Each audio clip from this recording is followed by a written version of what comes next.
Good evening, Ron. Thank Hi. you very much for all three for seminars. Wonderful, thank you. My question is that you said that you had the blood of our Lord examined by the Israelis. That's correct. What was their determination of that? Okay. Now, we won't be able to take second questions. I'm sorry if you're on your second one. Please just step out. I love you, but we're running out of time. Real quickly, okay.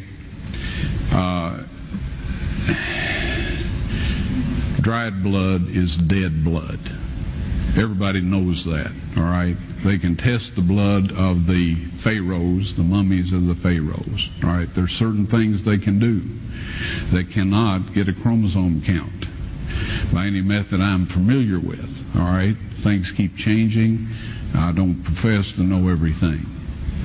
However, there's no way I know that you can get a chromosome count out of dead blood. You can get a DNA and some other things, but not a chromosome count, all right? That's done by living white blood cells. Now then, first of all, in this analysis, I took the blood into a laboratory in Israel. I asked one of the people I work with in antiquities, where is a good laboratory that does reliable work? And they said, such and such, such and such. I took it. I just said, please examine this blood and tell me what you can tell me about it. All right? They said, well, look, we're going to reconstitute it. We're going to put it in normal saline and keep it at body temperature for 72 hours with gentle swirling. All right? That's their business. That's great. I said, now I want to be there when you check it out. They said, fine. So I was back. They checked it out. I said, now, they said it's human blood. We can tell that. They did whatever tests they need to do.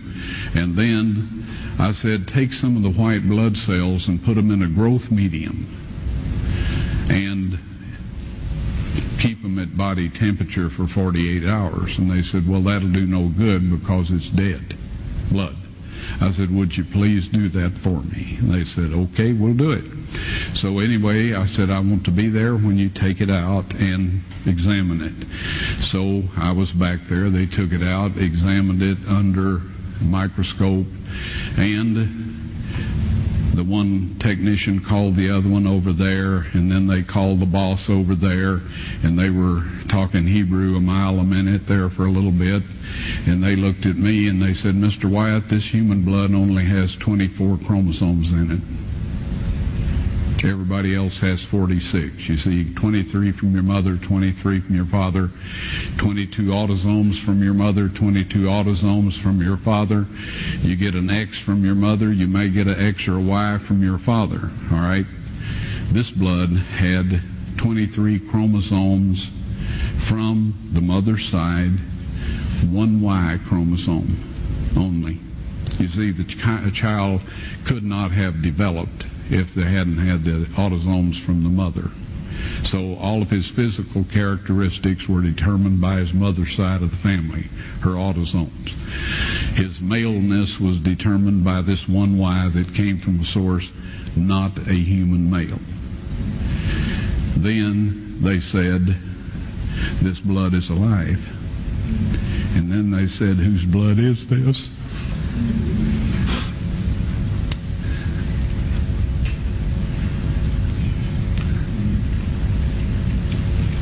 I said, it's the blood of your Messiah.